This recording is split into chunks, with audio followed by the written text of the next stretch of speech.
Hello friends, मैं सरवण सिंह राठौड़ आपके अपने यूट्यूब चैनल में एक बार आप सभी का फिर से स्वागत करता हूं। फ्रेंड्स, जैसा कि मैंने कहा था कि मैं जल्दी एक वीडियो बनाऊंगा कि बीआरओ के अंदर, बॉर्डर ऑर्गेनाइजेशन के अंदर, कि फॉर्म फिलिंग कैसे करते हैं ऑफलाइन मोड के अंदर। सभी जितने भी बीआरओ के ट्रेड्स है लगभग ऑफलाइन मोड में फॉर्म भरा जाता है। मेन होता है इनका एडमिट कार्ड आना, जो कि हर किसी का नहीं आ पाता। रीज़न होते हैं फॉर्म फिलिंग सही से नहीं करना, डॉक्यूमेंट सही से नहीं भेजना, कहीं ना कहीं मिस्टेक करना, जिससे उनका फॉर्म रिजेक्ट हो जाता है। तो आज इसी पे बात करेंगे। मैंने पूरा नोटिफिकेशन पढ़ लिया है, एक एक चीज़ पॉइंट टू पॉइंट नोट कर ली है। आपका कहीं भी मतलब अगर मैं आज जैसे बताऊंगा, अगर वैसे आपने फॉर्म फिलअप कर दिया तो 100% आपका एडमिट कार्ड आएगा। अगर आप कट ऑफ क्लियर करते हैं तो कट ऑफ आप पे आपके परसेंटेज कितने हैं, कहीं भी कोई भी गलती नहीं होगी, इसकी मैं गारंटी लेता हूँ। बस आप फॉर्म ढंग से भरिए, ठीक है। मैं जैसे जैसे बताऊँ तो वीडियो में देरी ना करते हुए आप सभी से रिक्वेस्ट करता हूं कि अगर मैं आप में से कोई पहली बार मेरे यूट्यूब चैनल पर विजिट कर रहा है तो प्लीज़ चैनल को सब्सक्राइब करके बेल आइकन को प्रेस कर दीजिएगा, ताकि आगे भी जो भी वीडियोस मैं अपलोड करूं तो उसका नोटिफिकेशन टाइम टू टाइम आपको मिलता रहे। चलो लेट्स बिगिन, इसको स्टार्ट करते हैं। फ्रेंड्स, सबसे मेन है, देखो मैं दो चार बातें बताऊँगा, वो पहले ध्यान रखिए। बॉर्डर ऑर्गेनाइजेशन के अंदर आप किसी भी ट्रेड का फॉर्म भर रहे हैं तो एक ट्रेड के अगर आपने दो फॉर्म भर दिए कि एक में ऐसा लगा कि यार ये गलत भर के भेज दिया मैंने, नहीं है दोबारा भर देता हूँ उसी को, तो आपका शो रिजेक्ट होगा। पहली कंडीशन ये है। डॉक्यूमेंट अगर एक आधा कम लगाया तो भी रिजेक्ट होगा, फ़ोटो नहीं लगाई उसके ऊपर तो रिजेक्ट होगा। मैं सब चीज़ें बताऊँगा, वैसे वैसे आप फॉलो कीजिए, आपका श्योर एडमिट कार्ड आएगा, ठीक है। तो आपको पता है एडमिट कार्ड आएगा तभी आपका फाइनली सिलेक्शन होगा। एडमिट कार्ड नहीं आएगा तो तैयारी का बेकार है। तो अपने स्टार्ट करते हैं। देखिए, ये मैं पीडीएफ आपका लिंक डिस्क्रिप्शन बॉक्स में दे दूंगा। इसके पेज नंबर यहाँ से अपेंडिक्स ए से, जो अपेंडिक्स ए लिखा हुआ ना, इस पेज से लेके second page, third page and fourth page, ये 4 पेज की फ़ोटोकॉपी करवानी है। 75 इसमें लिखा हुआ है 75 जीएसएम बॉन्ड पेपर पे। कोई रिक्वायर्ड नहीं है कि आप 75 जीएसएम का बॉन्ड पेपर यूज़ करें।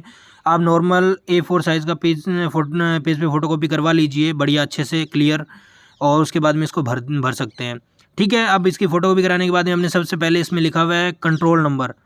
देखो, इसमें आपको कुछ नहीं करना, ये ऑफिशियल यूज़ के लिए है, ठीक है।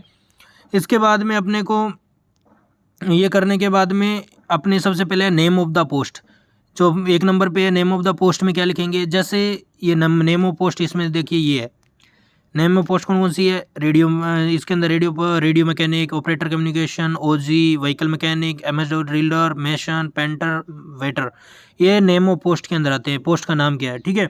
अब मैं एक पोस्ट लेके चलता हूँ व्हीकल मैकेनिक। कौन सी? ये वाली व्हीकल मैकेनिक लेके चलता हूँ। व्हीकल मैकेनिक की तो मैं यहाँ पे क्या लिखूँगा, अब नेम ऑफ पोस्ट के अंदर, नेम ऑफ पोस्ट के अंदर लिखूँगा, नेम ऑफ पोस्ट के अंदर व्हीकल मैकेनिक, क्या लिखूँगा यहाँ पे? Vehicle mechanic.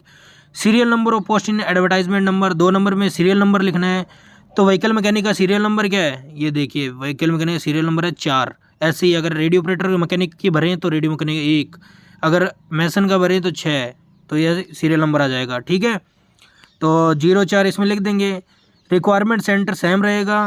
अब ये फ़ोटो की बात कर लेते हैं। इस पर आपको क्या करना है, इस पर आपको एक अच्छी सी, जो अभी 3 महीने से पुरानी फ़ोटो नहीं है वो फ़ोटो लगानी है। कोई चश्मा नहीं लगा होना चाहिए, बैकग्राउंड नॉर्मल होना चाहिए, वाइट कलर का या ब्लू कलर का होना चाहिए। वाइट या ब्लू, ग्रीन रेड नहीं रखना, वाइट या ब्लू, ठीक है। नॉर्मल फ़ोटो होनी चाहिए, कोई चश्मा गूगल वगैरह नहीं लगाना चाहिए। नॉर्मल चश्मा है वो भी हो, एक बार हटा दीजिए, कोई ज़रूरत नहीं है चश्मा लगा के मत फ़ोटो खिंचाइए। नॉर्मल ऐसे हैंकी वैंकी बना के नहीं रखना, फ़ोटो क्लियर होनी चाहिए। पासपोर्ट साइज़ फ़ोटो लगानी है। उसके बाद में इसके ऊपर क्या करना है, साइन करना है। फ़ोटो ऐसे लगा दी, ये फ़ोटो लगा चुके हैं, इसके ऊपर ऐसे साइन करना है कि आधा फ़ोटो के क्या रहे, आधा फ़ोटो के पीछे की तरफ रहे, मतलब आधा इधर रहे, आधा फ़ोटो के ऊपर रहे, ऐसे साइन करना है, ठीक है। ये करने के बाद में आपको क्या करना है, यहाँ पे कैटेगरी भरनी है। कैटेगरी जैसे मेरे अगर जनरल है तो मैं जनरल पे टिक कर दूंगा, ठीक है। ये हो गया। इसके बाद में अदर पे क्रॉस कर देना है, ऐसे क्रॉस, छोटे छोटे क्रॉस मार देने हैं, ठीक है। इसके बाद में वेटेज परसेंटेज मार्क्स, ये सबसे इंपॉर्टेंट लाइन है। देखो, इसमें सबसे पहले लिखा हुआ है, क्या लिखा हुआ है, परसेंटेज मार्क्स ऑब्टेन इन एसेंशियल क्वालिफिकेशन। आपकी क्वालिफिकेशन में क्या मार्क्स हैं? तो क्वालिफिकेशन वो होती है जिसके बेसिस पे आप फार्म भरते हैं। जैसे कोई 10th की, कोई 12th की, कोई ITI, कोई बीटेक, कोई किसके फॉर्म भरता है उसकी। जैसे अभी इन सभी वैकेंसीज़ के अंदर जो क्वालिफिकेशन है वो 10th मांगेगी है, तो इसमें 10th की परसेंटेज भरोगे। एग्जाम्पल मेरे 70% है, कितने हैं? एग्जाम्पल मेरे कितने हैं? 70% है, तो मैं यहाँ पे 70% भरूँगा, ठीक है। प्लस एडिशनल क्लेम्ड पर कॉलम नंबर 15। तो ये कॉलम नंबर 15 क्या है और कहाँ से क्या है तो उसके बारे में देख लेते हैं। वो अपने को मिलेगा 17 नंबर पेज पे। ये रहा ये एडिशनल कॉलम नंबर 15 है, ये देखना है अपने को। ये जो है ना वेटेज ये भरने हैं अगर एलिजिबल है तो, वरना नहीं। इसमें हिसाब से लिखा हुआ है कि अगर आप देखो अगर ये भरोगे इनमें से कोई क्राइटेरिया तो इसकी फ़ोटोकॉपी सेल्फ अटेस्टेड करके लगानी है। जैसे सन ऑफ सर्विसिंग, अगर आपके फादर है सर्विस कर रहे हैं तो 15% ऐड कर देंगे वहाँ पे, ठीक है। अगर आप NCC सर्टिफिकेट है, बी है, ग्रेप, अगर आप में ग्रेफ में सर्विस भी कर रहे हो और हायर पोस्ट पे जाना चाहते हो, जैसे मान लो कोई ऐसी हो कि आप GD पे और आपको नायक या लांस नायक बनना है तो उसके अंदर जाना है तो आप ये ऐड कर सकते हो। एक्स सर्विसमैन का सर्टिफिकेट है तो कर सकते हो। स्पोर्ट्स पर्सन है तो कर सकते हो। CPL कैजुअल पेड लेबर, जो आप एक CPL होता है BRO के अंदर वो हो, उसका सर्टिफिकेट है तो आप ये % ऐड कर सकते हो। एग्जाम्पल देता हूँ, किसी के पास में अगर NCC का C सर्टिफिकेट है तो 10% ऐड कर सकता है, 10% ऐड कर सकता है। तो अगर जैसे मेरे पास में NCC C सर्टिफिकेट है तो मैं क्या करूँगा, मेरे 70% तो मैंने लिखे ही हैं कि मेरे 10th के अंदर 70% है, तो 70 + 10 कितने हो गए 80%। अपने क्या लिखेंगे 70 यहाँ पे और 10% यहाँ पे, टोटल कितने हो गए 80%, ठीक है 80% हो गए। ये हो गए हमारे, ये 80% याद रखना आगे, ठीक है काम आएंगे। इसके बाद 6 नंबर कॉलम में लिखा हुआ है कि आप माइनर कम्युनिटी से है या नो, तो यस या नो। माइनर कम्युनिटी कौन कौन सी है, मुस्लिम, क्रिश्चियन, सिख, बुद्धिस्ट और ये आगे पता नहीं कौन सी कैटेगरी है, ऑफ एनी ऑफ इनमें से कोई है तो टिक कीजिए, वरना नो। AWS यस या नो पे टिक करना है। नेम ऑफ कैंडिडेट, देखो यहाँ पे आपको ब्लैक लेटर में लिखना है, ब्लॉक लेटर में इंग्लिश में लिखना है। तो आप जैसे मेरा नाम है सरवण है तो मैं सभी ब्रैकेट में ऐसे लिखूँगा SARWAN, फिर एक ये छोड़ना है, इसके बाद में आगे लिखना है SINGH, ऐसे लिखना है। मतलब आपका जो नाम है वो ऐसे लिखना है, जैसे सरवन लिख दिया तो उसके बाद में स्पेस एक ब्रैकेट छोड़ना है, फिर सिंह लिखना है।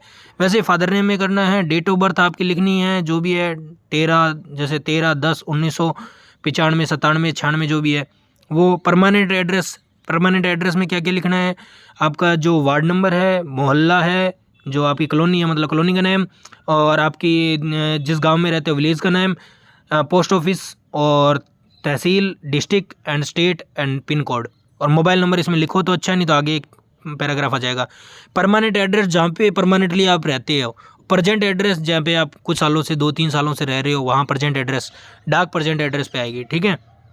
सेम है तो दोनों लिखने हैं पूरे के पूरे, कोई कटिंग वटिंग मत करना। कट जैसे आप गलत कर दिया तो कट कर दिया, नहीं फिर कट मार के फिर आगे लिख रहे हो, ऐसे नहीं करना। दूसरी फोटो को भी अटैच कर देना, पेज अटैच करना है, ठीक है, दूसरे पेज पे लिख दो। 13 नंबर क्लोज है पेमेंट के लिए, एप्लीकेशन की पेमेंट है वो उसका पेज लगानी है। तो इसके अंदर क्या है, नेम ऑफ बैंक, जैसे आप किस बैंक से पेमेंट कर रहे हो। जैसे मेरे पास SBI है तो मैं SBI लिख दूंगा, स्टेट बैंक ऑफ इंडिया भी लिख सकते हैं। ऑनलाइन पेमेंट रेफरेंस, देखो पेमेंट के बारे में बता देता हूँ मैं, पेमेंट पे अलग से वीडियो बना दूंगा।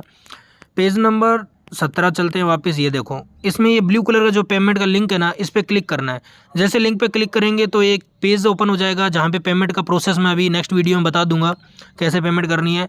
उससे क्या आपने को एक रेफरेंस लेटर मिलेगा, नंबर मिलेंगे, रेफरेंस नंबर, वो रेफरेंस नंबर यहाँ लिखने हैं, ठीक है। यहाँ रेफरेंस नंबर आ जाएंगे, यहाँ ट्रांजेक्शन जिस डेट को किया है वो अमाउंट, जैसे 50 रुपये है। SC ST को कुछ नहीं, जीरो करना है, नील करना है। रेफरेंस नंबर में डैश आ जाएगा, कुछ नहीं आएगा। ट्रांजैक्शन डेट है वो उसमें डैश कर देना, कोई वो रिक्वायर्ड नहीं है, ठीक है। SC ST के लिए OBC जनरल और EWS 50 रुपये अमाउंट लिख देंगे। इसकी फ़ोटो को भी इसमें साथ में अटैच करना है। डॉक्यूमेंट क्या क्या अटैच करने हैं वो अलग से बता दूंगा मैं। अगर एक से अधिक कैटेगरी में आते हैं तो 14 नंबर के अंदर आपको लिखना है, जैसे एक से अधिक कैटेगरी कैसे, जैसे मैं जनरल में भी हूँ, UR में भी हूँ और मेरे पास CPL का लेटर भी है, CPL भी हूँ तो। और CPL के अलावा मैं क्या हूँ, जो PWD होता है ना वो ये जो माइन आपने डिसेबल पर्सन होता है उसका, अगर आप उसमें भी आते हो तो उसमें माइन जो आप डिसेबल वाला भी इसमें लगा सकते हो। तो जैसे इसमें लिख दिया कि UR में भी हूँ, इसमें UR लिख दिया और इसके अंदर आप लिख सकते हैं CPL, ठीक है, ब्रैकेट में लिख सकते हैं अगर ज़रूरत है तो, वरना नोट नीड, यहाँ पे कोई लिखने की ज़रूरत नहीं है। 15 नंबर के अंदर देखो, 15 नंबर में जिसमें आप जिसके आगे आते हो उसमें यस करना, वरना नो, ठीक है। इसके अलावा क्या है 16 नंबर में, 16 नंबर में एसेंशियल क्वालिफिकेशन। एसेंशियल क्वालिफिकेशन के अंदर नेम ऑफ एग्ज़ाम, एग्ज़ाम का नाम लिखना है। जैसे 10th 12th ITI नहीं आएगी इसमें, 10th 12th BA BSc ये आएंगे इसमें। ईयर ऑफ पासिंग में ईयर ऑफ पासिंग आ जाएगी। यूनिवर्सिटी का नाम लिखना है, जो भी आपकी यूनिवर्सिटी लगती है वो। Subject and marks. अब सब्जेक्ट में आप ऐसे मत कीजिएगा इंग्लिश हिंदी मैथ्स ऐसे मत कीजिएगा, ऐसे लिख दीजिएगा ऑल सब्जेक्ट। ऑल सब्जेक्ट लिख के मार्क्स, ऑल सब्जेक्ट के कितने आए हैं वो इसमें लिखने हैं, जितने आए हैं ना वो इसमें लिखने हैं, आउट ऑफ जितनों में से आए हैं। जैसे 600 में से 400 नंबर आए हैं ना, तो 600 यहाँ लिखने हैं, 600 इसमें आएंगे, 600 इसमें आएंगे और 400 इसमें आएंगे। ठीक है, और परसेंटेज यहाँ लिख देंगे। इसके फ़ोटो को भी साथ में अटैच करनी है आपकी 10th की या 12th की जो भी है। टेक्निकल एजुकेशन में वही same name of exam ITI BTech, और इसके अलावा कोई टेक्निकल अगर कोई अदर जो आपने ली है डिग्री, वो ईयर ऑफ पासिंग बोर्ड और यूनिवर्सिटी का नाम आ जाएगा। मार्क्स ऑब्टेंड कितने आपने मार्क्स आए हैं और कितने में से लिए हैं, आउट ऑफ मार्क्स इसमें आ जाएगा कितने में से, और परसेंटेज आ जाएंगे। ये भी लगा रहे हो तो इसकी फ़ोटो भी अच्छे फ़ोटो को भी अटैच करनी है। इसके बाद में पर्टिकुलर ड्राइविंग लाइसेंस। आपका ड्राइविंग लाइसेंस जैसे अभी OG है जो आपका ट्रांसपोर्ट वाली वैकेंसी, उसमें सर्टिफिकेट मांगे है, हाई हैवी सर्टिफिकेट मांगे है मूविंग व्हीकल का, तो उसमें HMV चाहिए। तो इसमें अगर आपके पास में मांगा है तो लगाना है, वरना नहीं लगाना। आप लगाना चाहते हो तो लगा दीजिए, बट फोटो को भी साथ में अटैच करनी होगी। जैसे HMV मांगा है तो HMV के अंदर क्या है, इसमें बोला है डेट ऑफ इशू, वो यहाँ आ जाएगी। फिर इशूइंग अथॉरिटी कौन इशू कर रहा है उसका नाम आ जाएगा, कब तक वैलिड है और इसको रिन्यू कराया या नहीं कराया उसके बारे में देना है, और इसके साथ में फ़ोटो को भी अटैच करनी है। टोटल एक्सपीरियंस, जैसे हर वैकेंसी में एक्सपीरियंस मांगा है तो एक्सपीरियंस की फ़ोटो को भी अटैच करनी है सेल्फ अटेस्टेड करके। तो एक्सपीरियंस किस में मांगा है, तो सभी में मांगा है लगभग। पेंटर में, वेटर में नहीं मांगा, पेंटर में मांगा है, व्हीकल मैकेनिक में मांगा है, सब में मांगा है लगभग। तो आप नेम और एड्रेस ऑफ एम्प्लॉय, आपका नाम और एड्रेस आ जाएगा इसमें, शॉर्ट में लिख देना, ज़्यादा लॉन्ग लिखने की जरूरत नहीं है। पीरियड ऑफ एम्प्लॉयमेंट आपका कब से कब तक रहे वो लिखना है। नेचर ऑफ वर्क, क्या काम करते थे। मंथली सैलरी जो लिखनी है जितनी थी वो लिख दीजिएगा। परमानेंट थे या टेम्परेरी वो लिख दीजिएगा। इसकी फ़ोटो को भी अटैच करनी है। इसके बाद में जो 19 नंबर क्लोज है उसके अंदर CPL का ब्यौरा मांगा है। आप लेबर थे, CPL क्लोज जो थे, जिस भी RCC BRTF या चीफ ऑफिस में उसका डाटा देना है, किस यूनिट में थे, मतलब जैसे 101 RCC, 113 RCC, 115 RCC, 117 RCC जो भी है वो लिख देना। टास्क फोर्स है तो 49 है, टास्क फोर्स 47 48 जो भी है टास्क फोर्स वो लिख देना। कब से कब तक थे, तो फ्रॉम से कब से कब तक थे वो भी डाल देना। इस तारीख से इस तारीख तक थे, कितने टाइम तक रहे, टोटल मंथ और ईयर लिख देना। किस ट्रेड पे थे, पेंटर थे, वेटर थे, मेसन थे, क्या ट्रेड में थे वो, वरना लेबर थे, लेबर का दिखा देना। प्रेजेंट स्टेटस अभी है या नहीं वो लिख देना। और इसका सर्टिफिकेट बना के देगा कौन, जो OC है जिस यूनिट का, वो OC ऑफिसर कमांडिंग बना के देगा, वो सर्टिफिकेट साथ में लगाना है। ठीक है, इसके बाद में क्या करना है, इसके बाद में नीचे चलते हैं अपने। इसमें क्या करना है, 20 नंबर क्लोज में मोबाइल नंबर लिखने हैं जो आधार से आपके कनेक्ट हैं, वो मोबाइल नंबर। ईमेल ID लगानी है। ईमेल ID लिखने के बाद में आपका गांव का नाम प्लेस की जगह आ जाएगा, ये प्लेस है यहाँ पे गांव का नाम आ जाएगा। और डेट, जिस डेट को आप लिख रहे हो ये भर रहे हो उस डेट का लिख दो। यहाँ पे लेफ़्ट थंब इम्प्रेशन, बाएं हाथ का अंगूठा लगाना है यहाँ पे, और आप यहाँ आपका सुंदर सा साइन कर देना है। और ये लगभग फॉर्म भर गया है। अभी एक एडमिट कार्ड का जो पेज रहा है वो आपके घर पे आएगा। ठीक है, उसको कैसे भरना है वो केयरफुली भरना है। इसमें देखो ये पेज एडमिट कार्ड का, ये आपके घर पे आएगा। इसमें कुछ नहीं भरना, ब्लैंक रखना है। और इसमें आपकी अच्छी सी सुंदर सी जो फ़ोटो ऊपर लगाई है वो यहाँ पे 3 महीने से पुरानी नहीं होनी चाहिए, वो यहाँ पे लगा देनी है। इस पर कोई साइन नहीं करना। यहाँ आपका नाम आ जाएगा, यहाँ आपके फादर का नाम आ जाएगा।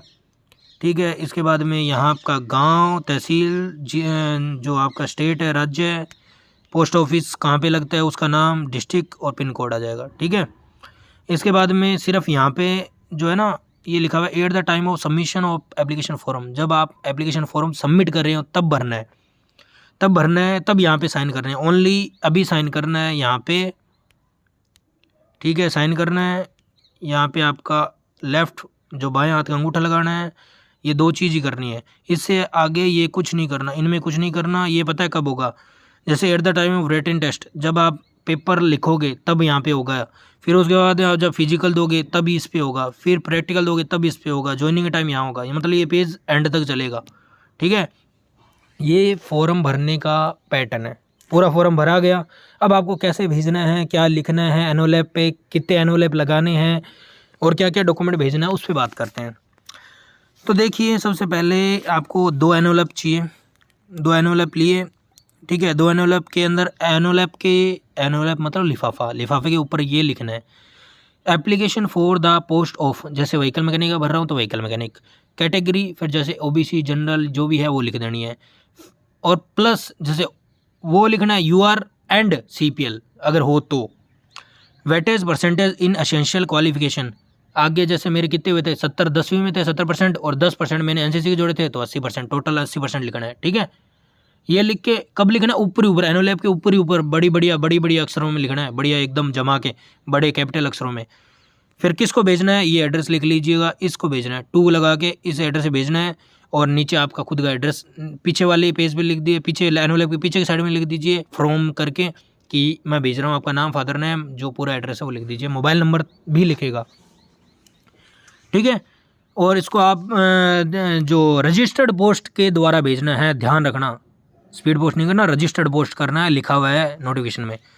क्या क्या डॉक्यूमेंट भेजने हैं, मूल निवास भेजना है, एसेंशियल एजुकेशन क्वालिफिकेशन मतलब क्वालिफिकेशन वाले सर्टिफिकेट भेजने हैं, डेट ऑफ बर्थ मतलब आपका आधार कार्ड, कास्ट सर्टिफिकेट, और इसके अलावा क्या क्या भेजना है, इसके अलावा आपके सर्टिफिकेट भेजने हैं, जैसे आपका जो ये इनमें से किसी भी कैटेगरी में 15 नंबर क्लोज में किसी भी कैटेगरी में आते हैं तो उसका सर्टिफिकेट, पेमेंट की स्लिप, पेमेंट का जो स्लिप आप प्रिंट करोगे वो, और इसके अलावा आपकी जो क्वालिफिकेशन की मार्कशीट हो ही गई है, टेक्निकल एजुकेशन लगा रहे हो तो उसकी, लाइसेंस की, आपके एक्सपीरियंस सर्टिफिकेट की फ़ोटोकॉपी, और लेबर की सीपीएल के तौर पे काम किया तो उसकी सर्टिफिकेट कॉपी लगानी है साथ में। ये डॉक्यूमेंट साथ में भेजने हैं, सेल्फ अटेस्टेड कर सकते हो, अटेस्टेड भी करवा सकते हो, पर सेल्फ अटेस्टेड करके भेज दीजिएगा साथ में। ये डॉक्यूमेंट हो गए। एक एनवलप अंदर मतलब एक लिफाफा अंदर भी डालना है जिसके अंदर आपका एडमिट कार्ड आएगा, उस लिफाफे के ऊपर क्या लिखना है, आपका एड्रेस लिखना है, 2 करके नीचे आपका नाम एड्रेस लिख देना है, ठीक है। मोबाइल नंबर ज़रूर लिखना है, और ऐसे करके ये फॉर्म आपका फिलअप हो गया है। क्या क्या भेजना है मैंने बता दिया है, क्या गलती नहीं करनी कि आपको एक ही ट्रेड के लिए 2 फॉर्म नहीं भर के भेजने। हाँ, ऐसे कर सकते हो, व्हीकल मैकेनिक का अलग भेजना है, वैरायटी मैकेनिक में एलिजिबल हो तो उसका अलग भेजना है, ठीक है। हाँ, और प्लेन एरिया के लिए आपको 30 दिन मिलते हैं, लगभग 45 होते हैं, पर आप 30 दिन लेके चलिए, और हिल एरिया के 45। अब ऐसे भी ले सकते हैं, प्लेन एरिया के लिए 45 डेज़ और हिल एरिया के लिए 60 डेज़, 15 दिन एक्स्ट्रा मिलते हैं हिल एरिया को। पर कोशिश कीजिए आने वाले 2-4 दिनों में भर के भेज दीजिए, पर केयरफुली भरना है, सही अच्छे से साफ लिख के भरना है, ठीक है। और भी कोई डाउट हो तो मुझे मैसेज कर दीजिएगा, मैं इंस्टा हैंडल, अपनी फेसबुक आईडी और ट्विटर हैंडल डिस्क्रिप्शन बॉक्स में दे दूँगा। बीआरओ का ऑफिशियल ग्रुप है, उसका लिंक मैं डिस्क्रिप्शन बॉक्स में दूँगा।